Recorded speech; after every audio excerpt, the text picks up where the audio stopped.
जो काल स्वरूप है, दुष्टों के समूह रूपी वन के भस्म करने वाले अग्नि हैं, गुणों के धाम और ज्ञान घन है, एवं शिवजी और ब्रह्मा जी भी जिनकी सेवा करते हैं, उनसे वैर कैसा। अतः वैर छोड़कर उन्हें जानकी जी को दे दो और कृपा निदान परम स्नेही श्री राम जी का भजन करो। रावण को उसके वचन बाण के समान लगे। वह बोला, अरे अभागे, मुंह काला करके यहां से निकल जा। तू बूढ़ा हो गया है, नहीं तो तुझे मार ही डालता। अब मेरी आंखों को अपना मुंह न दिखला। रावण के ये वचन सुनकर उसने माल्यवान ने अपने मन में ऐसा अनुमान किया कि इसे कृपा निदान श्री राम जी अब मारना ही चाहते हैं। वह रावण को दुर्वचन कहता हुआ उठकर चला गया। तब मेघनाद को क्रोधपूर्वक बोला, सवेरे मेरी करामात देखना, मैं बहुत कुछ करूंगा। थोड़ा क्या कहूँ, जो कुछ वर्णन करूंगा थोड़ा ही होगा। पुत्र के वचन सुनकर रावण को भरोसा आ गया। उसने प्रेम के साथ उसे गोद में बिठा लिया। विचार करते करते ही सवेरा हो गया। वानर फिर चारों दरवाजे पर जा लगे। वानरों ने क्रोध करके दुर्गम किले को घेर लिया। नगर में बहुत ही कोलाहल शोर मच गया। राक्षस बहुत तरह के अस्त्र शस्त्र धारण करके दौड़े और उन्होंने किले पर से पहाड़ों के शिखर ढाए। उन्होंने पर्वतों के करोड़ों शिखर ढाए। अनेक प्रकार के गोले चलने लगे। वे गोले ऐसा घर आते हैं जैसे वज्रपात हुआ हो, बिजली गिरी हो, और योद्धा ऐसे गरजते हैं मानो प्रलय काल के बादल हो। विकट वानर योद्धा भिड़ते हैं, कट जाते हैं, घायल हो जाते हैं, उनके शरीर जर्जर चलनी हो जाते हैं, तब भी वे लटते नहीं, हिम्मत नहीं हारते। वे पहाड़ उठाकर उसे किले पर फेंकते हैं।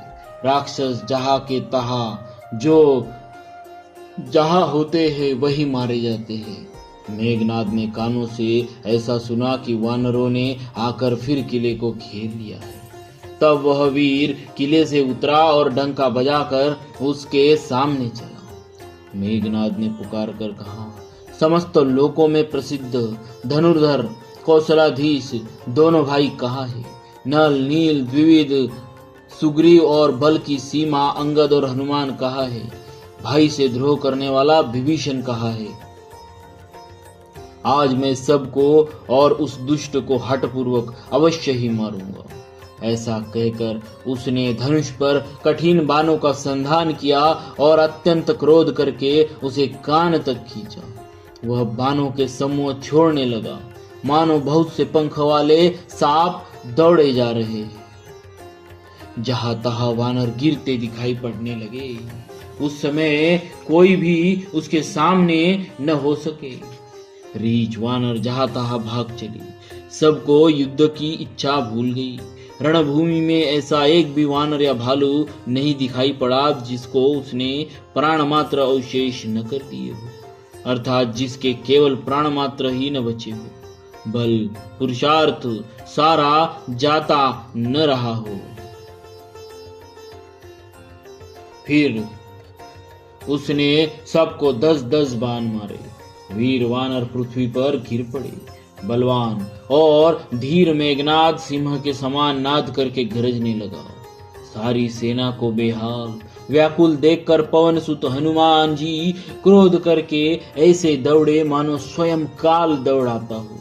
उन्होंने तुरंत एक बड़ा भारी पहाड़ उखाड़ लिया और बड़े ही क्रोध के साथ उसे मेघनाद पर छोड़ा।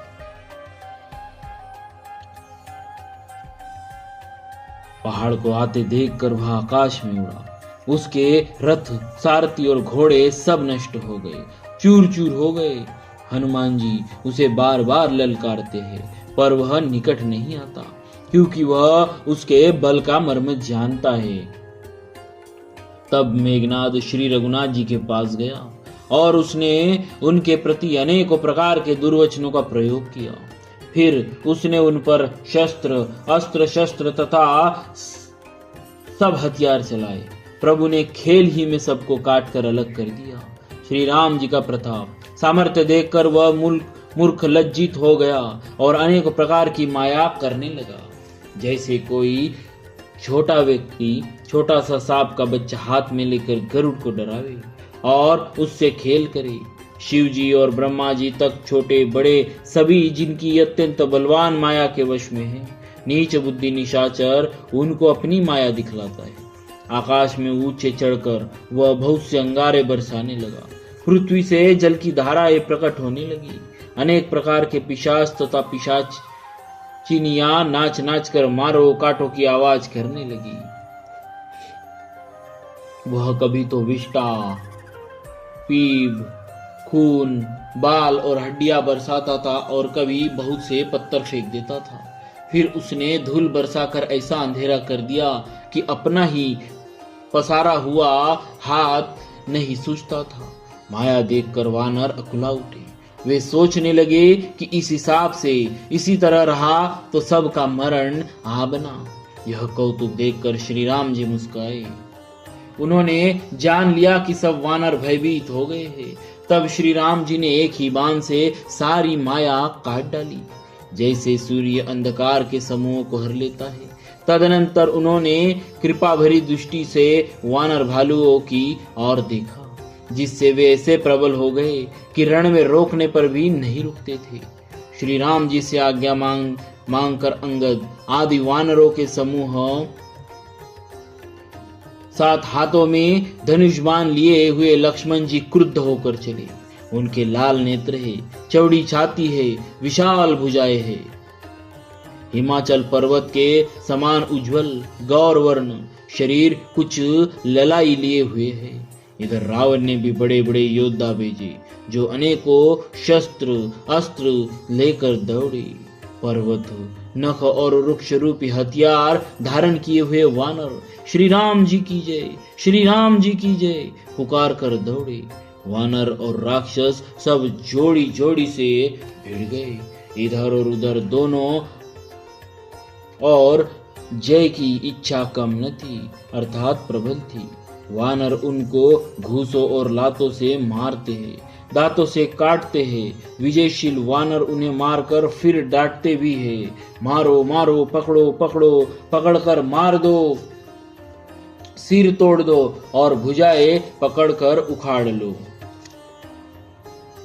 9 खंडों में ऐसी आवाज भर गई। प्रचंड रुंड धड़ जहां तहां दौड़ रहे। आकाश में देवांगन यह कौतुक देख रहे हैं। उन्हें कभी खेद होता है और कभी आनंद होता है। खून गड्ढों में भर भर कर जम गया और उस पर धूल उड़कर पड़ रही है। वह दृश्य ऐसा है मानो अंगारों के ढेरों पर राख छा रही हो। घायल वीर कैसे शोभा देते हैं, जैसे फूले हुए पलाश के पेड़। लक्ष्मण जी और मेघनाद दोनों योद्धा अत्यंत क्रोध करके एक दूसरे से भिड़ते हैं। एक दूसरे को कोई किसी को जीत नहीं सकता।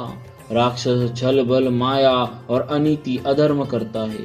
तब भगवान अनंत जी लक्ष्मण जी क्रोधित हुए और उन्होंने तुरंत उसके रथ को तोड़ डाला और सारथी को टुकड़े टुकड़े कर दिए।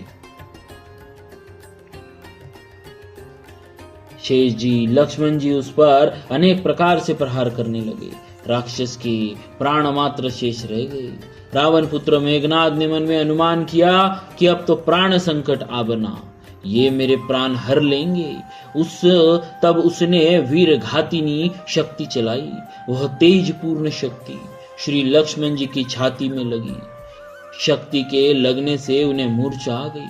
तब मेघनाद भय छोड़कर उनके पास चला गया। मेघनाद के समान 100 करोड़ अगणित योद्धा उन्हें उठा रहे हैं, परंतु जगत के आधार श्री शेष जी लक्ष्मण जी उनसे कैसे उठते। तब वे लजाकर चले गए। शिव जी कहते हैं, हे गिरजे सुनो, प्रलय काल में जिन शेषनाग के क्रोध की अग्नि 14 भुवनों को तुरंत ही जला डालती है और देवता मनुष्य तथा समस्त चराचर जीव जिनकी सेवा करते हैं उनको संग्राम में कौन जीत सकता है? इस लीला को वही जान सकता है जिस पर श्री रामचंद्र जी की कृपा हो।